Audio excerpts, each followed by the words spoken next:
So, what happens when the most powerful technology humanity has ever built is also the hardest one to control? Well, that is the stark warning from AI pioneer Mustafa Suleyman. He calls it the containment problem, and today we're going to break down exactly why he believes it's the single biggest challenge of our time. And this quote, man, it just gets right to the heart of the whole AI dilemma, doesn't it? The very same lines of code that could save your life by spotting a tumor could also be used to end a life by finding a target. It's this massive tension, this incredible promise versus this immense destructive potential that we're diving into. And look, the guy sounding this alarm, he isn't some outsider looking in. Mustafa Suleyman co-founded Google's DeepMind. He was right there in the thick of it from the very beginning. And he uses the word petrified to describe how he felt watching its explosive growth. So now he's basically pleading with all of us to wake up and confront the consequences before it's too late. Okay, so before we get too deep into the scary stuff, let's talk about the upside. Suleiman calls it the massive pull of AI. You know, the almost irresistible reasons we're racing to build this stuff at like a breakneck speed. I mean, Suleiman makes the case that AI is pretty much essential for solving the biggest challenges our species is facing. Just think about it for a second. Solving clean energy storage, making fresh water for everyone, growing food for a fraction of the cost, making healthcare affordable and accessible. In this world of what he calls radical abundance, so many of the problems that define our world today could just disappear. That's the dream. To really get a feel for how fast this is all happening, you have to look at where we started. So back in 2013, at DeepMind, it took 2 petaflops of compute, that's 2 times million billion calculations every single second, just to teach an AI to play old Atari games. And back then, that was a huge deal. Okay, now, fast forward just a little over a decade. We've jumped from 2 petaflops to, wait for it, 10 billion petaflops. That's not just growth. That is a straight-up explosion of power. It's the reason we can now have these surreal, almost magical conversations with machines that feel like you're talking to a person.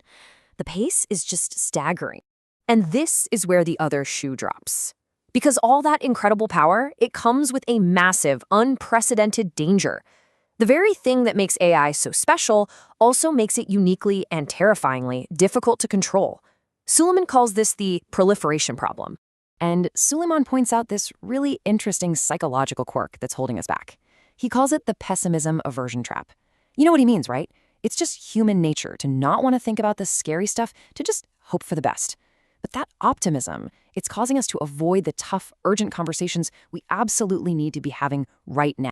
This comparison right here, it just nails why AI is a totally different beast. Think about nuclear weapons. You need rare stuff like uranium. You need massive, expensive facilities. As Suleiman puts it so perfectly, you can't download uranium. But a powerful AI model, at the end of the day, it's just code. And code, well, code can be copied and pasted. I mean, think about it like this. A model like GPT-3 was the absolute pinnacle, the cutting edge of AI back in 2020. Today, you can find open source versions online for free that pretty much do the same thing. It's a pattern we've seen over and over. Powerful technology always gets cheaper, smaller, and easier for everyone to get their hands on. And that leads to the truly terrifying conclusion. For the first time in history, a very small group of people, maybe even just a single person, can get their hands on tools that have the power to cause chaos on a global scale. A lone actor sitting in their bedroom could do unimaginable damage. So all of this, it builds to what Suleiman identifies as the single greatest challenge of our century. He calls it simply the containment problem. And this is the big one, right? The question at the very heart of this entire debate. When you have a technology this powerful, this useful, and this easy to spread, is controlling it even on the table? Or is the genie well and truly out of the bottle? Well, if you look at our track record, it's not great. We've managed to ban very specific things like chemical weapons. But AI is what's called an omni-use technology. The same core system that diagnoses a disease can also pilot a drone strike. And history shows us that when a tool is that useful for both good and bad, with that much money and power on the line, we've never, not once, managed to put it away. And this creates this crazy, dangerous feedback loop he calls the race condition. The logic is simple, and it's terrifying.